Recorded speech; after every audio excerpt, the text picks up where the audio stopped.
우리는 11월 이 4주간의 시간을 통해서 교회 회복이라고 하는 주제를 가지고 말씀을 듣고 있습니다.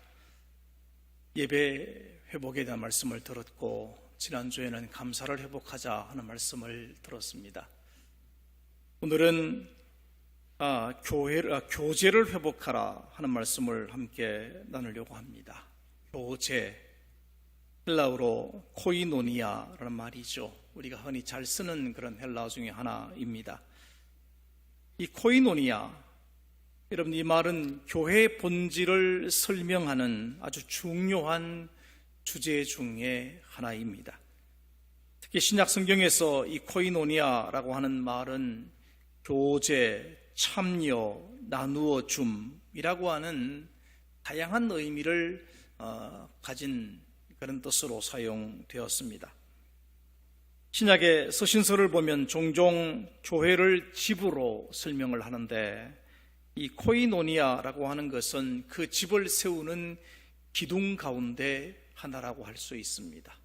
그래서 이 친교, 교제의 기둥을 빼어버리면 그 교회라고 하는 집은 무너져 버릴 수밖에 없을 만큼 중요한 주제라고 할 수 있습니다.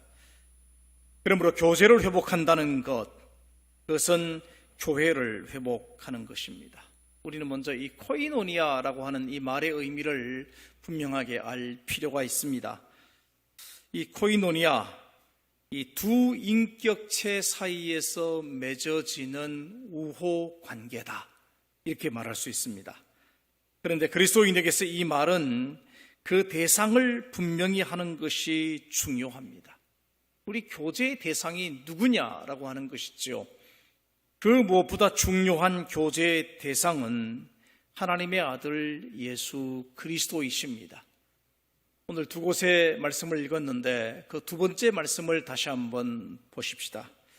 우리가 보고 들은 바를 너희에게도 전함은 너희로 우리와 사귐이 있게 하려 함이니 우리의 사귐은 아버지와 그의 아들 예수 그리스도와 더불어 누림이라. 그러니까 그리스도인의 교제, 여긴 사귐이라고 표현을 했죠. 이 사귐은 먼저 그리스도 예수 안에서 그리스도와 먼저 사귐을 갖게 되고 그 안에서 성도들과 사귀는 것이다, 이렇게 설명하고 있습니다. 그렇다면 코이노니아라고 하는 말은 성경에서 어떻게 사용이 되고 있는가? 첫 번째, 코이노니아라는 말은 무엇에 참여하는 것입니다. 참여하는 것이다. 제가 몇 곳의 성경의 구절을 한번 읽어드리겠습니다. 제물을 먹는 자들이 제단에 참여하는 것이 아니냐? 너희를 향한 우리의 소망이 견고함은 너희가 고난에 참여하는 자가 된 것 같이 나 요한은 너희 형제요 예수의 환난과 나라와 참음에 동참하는 자라. 내가 복음을 위하여 모든 것을 행함은 복음에 참여하고자 함이라. 너희가 다 나와 함께 은혜에 참여한 자가 됨이라. 신성한 성품에 참여하는 자가 되게 하려 함이라. 예배랄지 또 우리가 공동체 생활이랄지 경험이나 영적인 것이나 이 모든 그 속에서 함께 참여하는 것, 그것을 신약 성경은 교제라고 말합니다. 두 번째로 이 코이노니아라는 말은 나누어 주는 것을 의미합니다. 가르침을 받는 자는 말씀을 가르치는 자와 모든 것 좋은 것을 함께 하라. 오직 선을 행하고 서로 나누어 주기를 잊지 말라. 하나님은 네 같은 제사를 기뻐하시느니라. 이는 마게도냐와 아가야 사람들이 예루살렘 성도 중 가난한 자들을 위하여 기쁘게 얼마를 연보하였음이라. 여기에 나누어 준다, 연보한다 하는 이 모든 말들이 다 코이노니아라는 말로 사용이 되었습니다.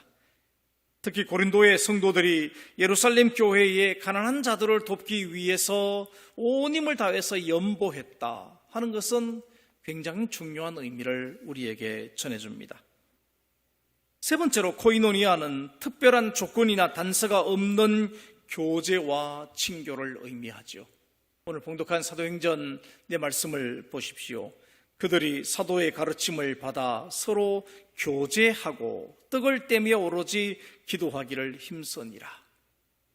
또 기둥같이 여기는 야고보와 게바와 요한도 내게 주신 은혜를 알므로 나와 바나바에게 친교의 악수를 하였으니.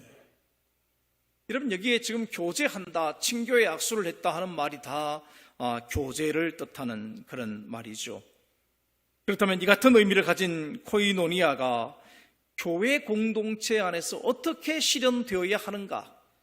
성경이 말씀하고 있는 이 코이노니아가 제대로 교회에서 이루어진다면 교회는 어떤 모습이 될 것인가? 오늘 우리는 이 교제를 회복해야 하는 분명한 이유를 가지고 있는 것입니다. 첫 번째로 그리스도와의 교제가 이루어져야 합니다. 이미 말씀을 드린 것처럼 우리가 회복해야 되는 교제의 첫 번째 대상은 그리스도입니다. 그리스도와의 교제는 성도의 교제가 이루어지는 기초입니다. 그러므로 그리스도와의 교제가 온전히 이루어지지 않는다면 성도들 간의 교제도 이루어질 수 없다라고 하는 것이지요. 여러분, 그리스도와의 교제라고 하는 이 말은 그리스도인이라는 말 속에 그 의미가 담겨져 있습니다. 여러분, 스스로를 그리스도인이라고 생각하시지요. 그리스도인이 누구입니까? 그리스도인은 예수 그리스도를 주로 믿음으로 그리스도와 함께 죽었고 그리스도와 함께 일으킴을 받았으며 그리스도와 함께 왕노릇하게 될 자이며 날마다 그리스도의 영광에 참여하는 자. 여러분, 이것이 그리스도인이라는 말의 의미입니다. 밑보다 이 말이여 우리가 주와 함께 죽었으면 또한 함께 살 것이요 참으면 또한 함께 왕노릇할 것이요 우리가 주를 부인하면 주도 우리를 부인하실 것이라. 이 말씀 속에 그 의미가 담겨져 있습니다. 그러므로 그리스도인이란 그리스도와 연합한 존재로서 이미 그리스도와 거룩한 교제를 지속하고 있는 것입니다.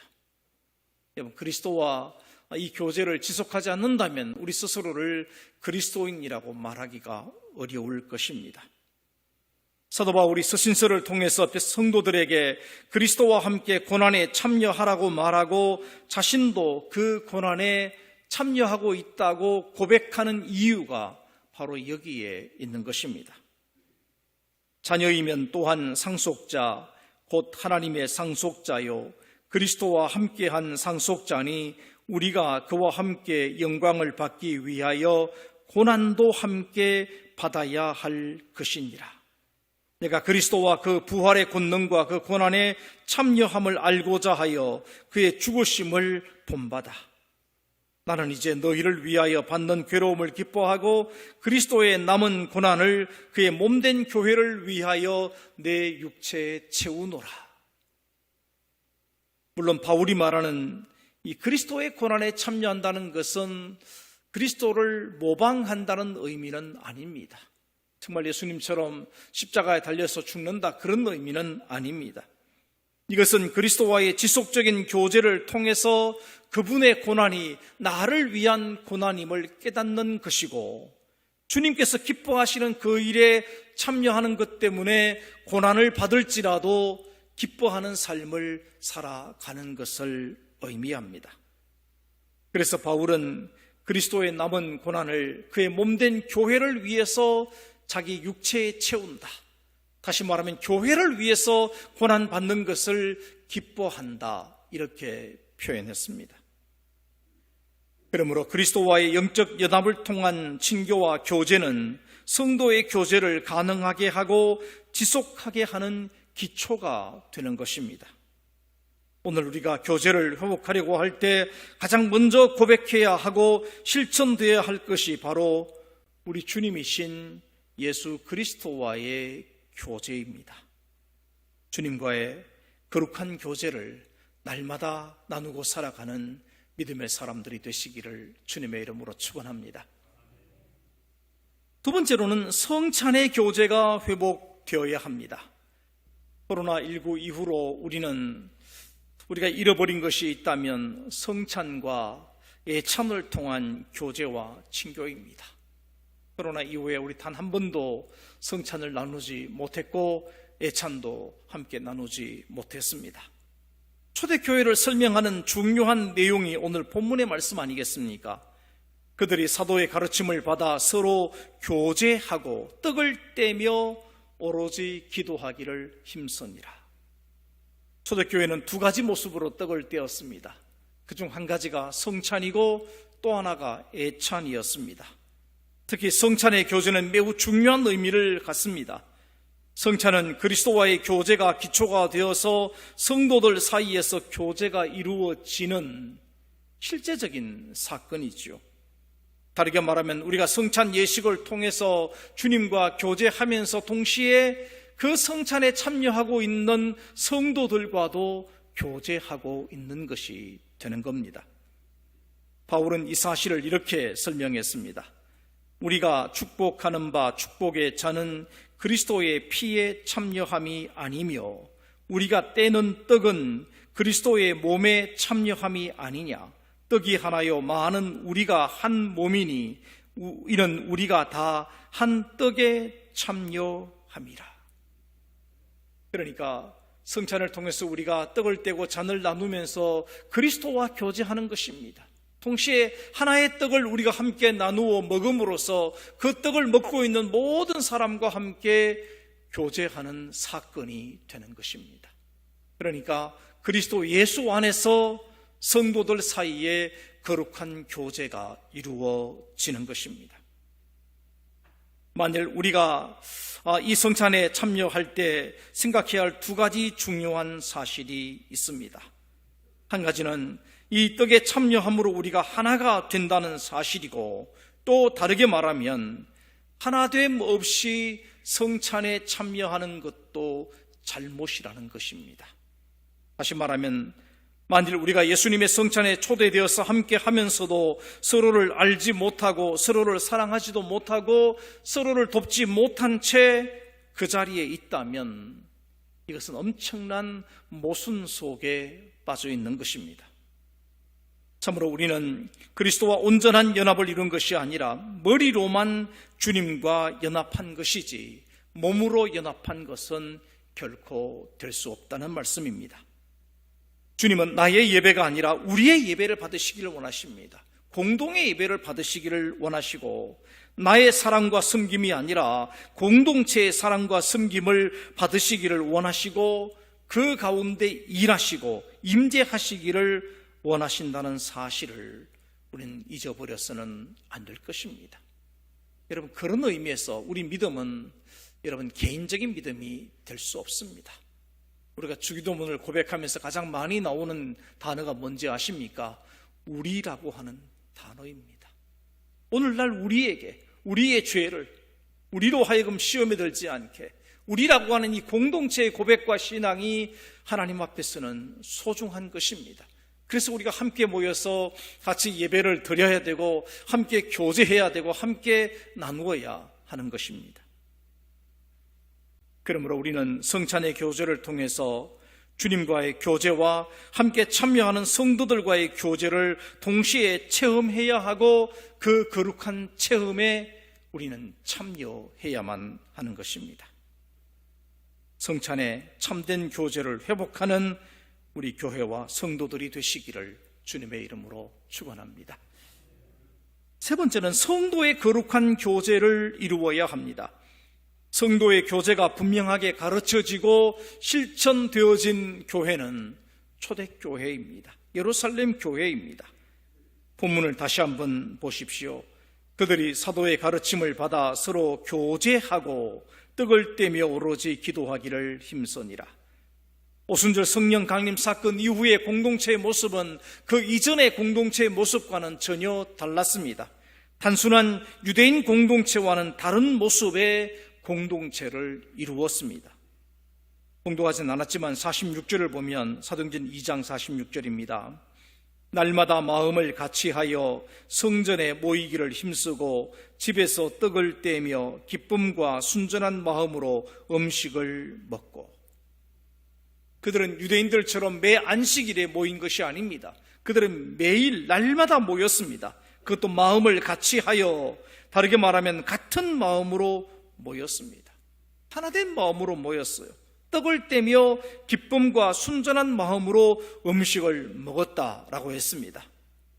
초대교회 성도들의 교제는 실제적인 교제였습니다.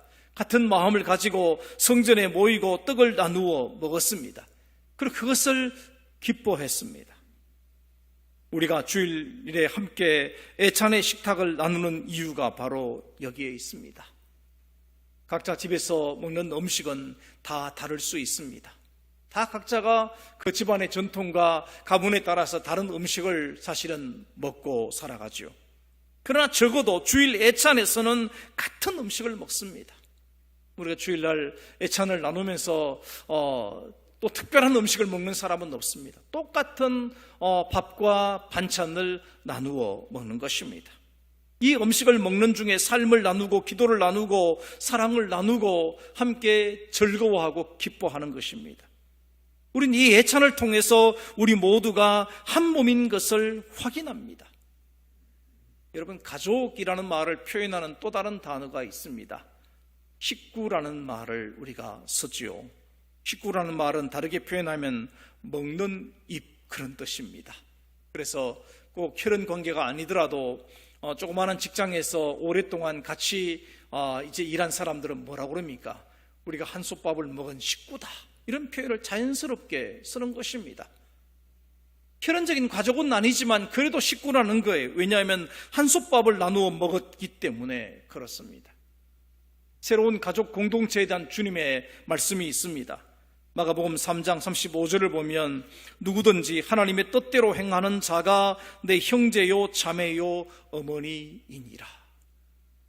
예수님의 기준은 무엇이냐면 하나님의 뜻을 행하는 것, 거기 안에 있다면 모든 사람이 다 형제요 자매요 어머니다, 가족이다, 이렇게 말씀을 하셨습니다. 세상에서 가족이라는 말보다 더 끈끈하고 하나임을 표현하는 단어가 어디 있겠습니까?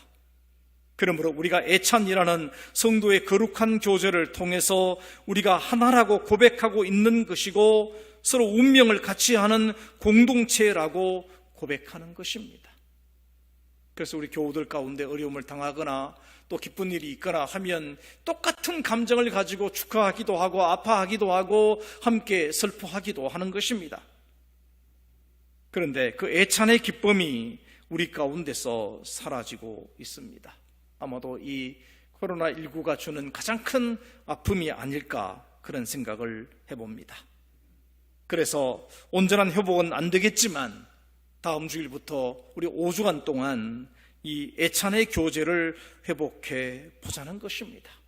좀 힘들지만 또 희생하고 또 헌신해야 되겠지만 그래도 함께 한번 식탁을 나누고 또 모여서 예배를 드리고 거룩한 교제와 친교를 나누어 보자는 것입니다. 물론 여러 가지 사회적인 어려움으로 인해서 다른 견해를 가지고 계신 분들이 있을 수도 있다고 생각합니다. 또 그런 분들이 계시다면 그런 의견도 여러분 존중해 주셔야 합니다. 그러나 가능하다면 이 거룩한 애찬에 참여하고 그 힘으로 하나님 앞에 모이는 이 모임의 교제도 할 수 있기를 바랍니다. 여러분, 성도의 교제는 애찬만이 아닙니다. 서두에서 코이노니아는 참여와 나눔이라고 하는 의미도 있다 하는 말씀을 드렸습니다. 그런 점에서 우리 교회에 속한 성도들은 교회 일에 참여해야 됩니다. 교회의 크고 작은 일, 여러분, 작은 일에도 함께 참여하는 것이 중요한 것이고요. 교회에 어떤 일이 생겼을 때 우리가 함께 하는 것이 굉장히 중요한 의미를 갖습니다. 내가 무슨 큰 일을 하거나 어떤 순서를 맡거나 그래서 중요한 것이 아니라 함께 그 자리에 참여하고 있다는 그것 자체가 굉장한 중요한 의미를 갖는다라고 하는 것이지요. 동시에 우리는 나눔을 통한 교제를 지속해야 됩니다. 이 나눔은 단순한 애찬의 나눔이 아닙니다. 연약한 다른 교회 공동체를 돌보는 것이고 다른 지체의 필요를 채워주는 나눔이어야만 하는 것입니다. 스스로 자신의 삶을 감당하지 못한 연약한 지체들을 교회가 돌보아 주어야 됩니다. 이미 사도행전을 보면 초대교회는 자기 스스로의 삶을 책임지지 못하는 과부들의 삶을 돌보아 준 기록이 성경에 나와 있습니다. 마게도냐 교회들은 예루살렘 교회의 가난한 자들을 위해서 연보하는 일에 최선을 다했다고 성경은 말합니다. 이것이 성도의 거룩한 나눔의 교제입니다. 이 거룩한 나눔의 교제는 공동체의 생활, 곧 교회 생활의 기초가 됩니다. 성도의 거룩한 교제 안에서 초대교회는 든든히 세워졌고 조화로운 공동체가 될 수 있었습니다. 그러므로 교제의 회복은 선택이 아니라 여러분 필수입니다. 이 거룩한 교제는 성도들 사이에 나타날 수 있는 간격을 메꾸어 주는 역할을 하는 것입니다. 마치 돌과 돌 사이에 시멘트가 들어가서 서로 강하고 단단하게 연결하게 하듯이 서로 다른 문화와 환경과 배경을 가진 성도들을 하나로 묶어주는 것이 바로 교제입니다. 이것을 우리는 성령 안에서 이루어지는 거룩한 교통이다, 이렇게 말하는 것이지요. 교회는 그리스도를 머리로 하고 성도들이 그 지체로서 서로 연결되어서 교회를 이루어 갑니다. 바울은 이것을 집을 짓는 원리를 가지고 우리에게 설명해 주고 있습니다. 너희도 성령 안에서 하나님이 거하실 처소가 되기 위하여 그리스도 예수 안에서 함께 지어져 가느니라. 그의 안에서 건물마다 서로 연결하여 주 안에서 성전이 되어가고 그에게서 온 몸이 각 마디를 통하여 도움을 받음으로 연결되고 결합되어 각 지체의 분량대로 역사하여 그 몸을 자라게 하며 사랑 안에서 스스로 세우느니라.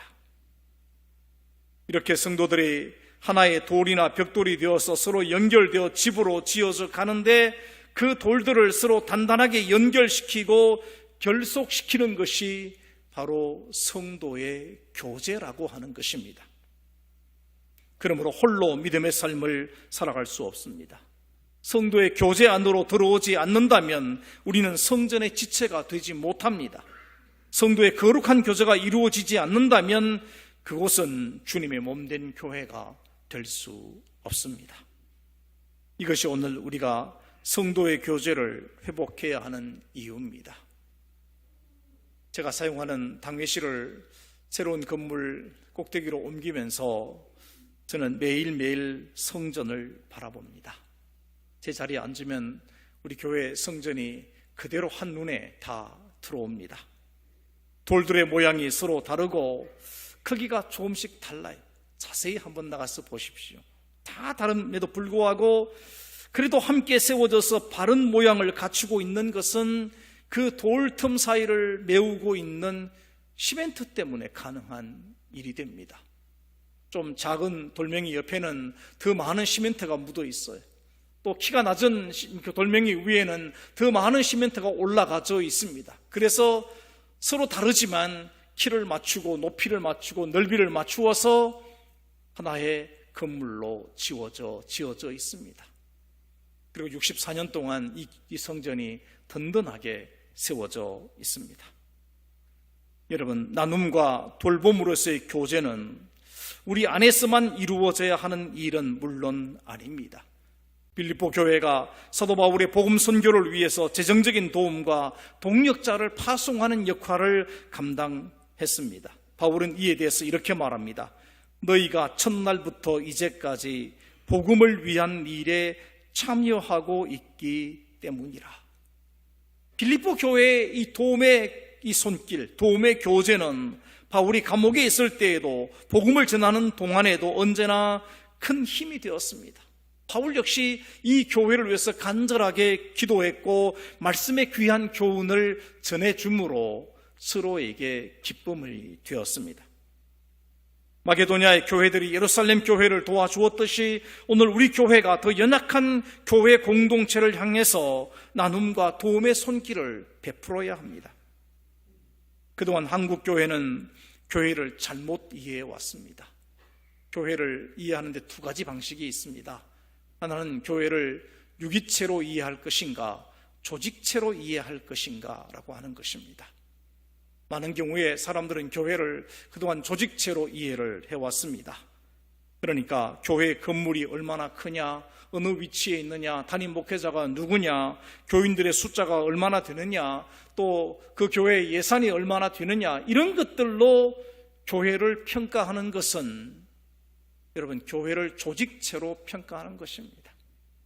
여러분 조직체는 교회가 아니라 세상에 많이 있습니다.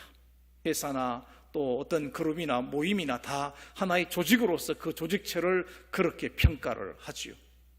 그러나 교회는 조직체로서의 교회가 아닙니다. 유기체로서의 그런 몸이 되어져야 합니다. 여러분, 유기체로서 교회를 이해한다는 것은 무엇입니까? 그리스도와의 교제, 또 그리스도와의 교제를 통한 성도 간의 교제, 지체의식, 그 다음에 사랑과 용서, 서로에 대한 나눔과 돌봄, 위로, 이런 것을 가지고 교회를 평가할 때 그것이 유기체적 교회라 이렇게 말하는 것입니다. 여러분, 조직체로서 우리 교회가 사람들에게 알려져서는 안 됩니다. 단지 조직체로서 알려진다고 한다면 세상에 있는 그룹과 다를 바가 없습니다. 우리 교회는 오히려 유기체로서의 그런 참된 모습이 만들어져야 되고 그것이 우리 교회의 자랑이 되어져야 됩니다. 교회가 외형적인 모습이 커져야 건강한 교회가 되는 것이 아닙니다. 우린 사도행전 2장 47절의 말씀을 다시 볼 필요가 있습니다. 하나님을 찬미하며 또 온 백성에게 칭송을 받으니 주께서 구원받는 사람을 날마다 더하게 하시니라. 이 말씀을 자세히 보시면 교회가 거룩한 성도의 교제 안에서 건강한 모습이 되었을 때 주님께서 구원받는 사람을 날마다 더하게 하셨다라고 하는 것입니다. 다시 말하면 교회가 이 성도의 거룩한 교제가 온전히 이루어질 때 주님이 그 교회를 부흥시켜 주신다고 하는 그런 말씀이 아니겠습니까? 사랑하는 성도 여러분, 교제를 회복하는 교회와 성도가 되십시다. 무엇보다 그리스도와의 온전한 교제를 회복하시기 바랍니다. 쉬지 말고 기도하라. 여러분, 그것은 주님과의 깊은 교제가 아니겠습니까? 늘 기도하면서 주님과 교제하십시오. 그리고 그 기초 위에 성도 간의 거룩한 교제가 회복되기를 소원합니다. 형제의식이 있어야 됩니다. 형제 우애와 지체의식과 섬김과 돌봄과 나눔이 일상이 되는 그런 성도와 교회가 되시기를 바랍니다. 성령의 교통하심 안에서 교제를 온전히 이루어가는 우리 수원교회와 성도들이 되시기를 주님의 이름으로 축원합니다. 기도합니다. 거룩하신 아버지 하나님, 오늘 우리를 예수 그리스도 안에서 한 몸으로 불러주신 것을 감사합니다. 우리가 하나 되어 성령의 교통하심 속에서 거룩한 교제를 나누고 그 안에서 예배하고 그 안에서 주님의 일을 감당할 때 주님은 기뻐하시는 줄 믿습니다. 주님, 우리로 하여금 온전한 교제를 이루는 교회와 성도들이 되게 하여 주옵소서. 예수님 거룩하신 이름으로 기도하옵나이다. 아멘.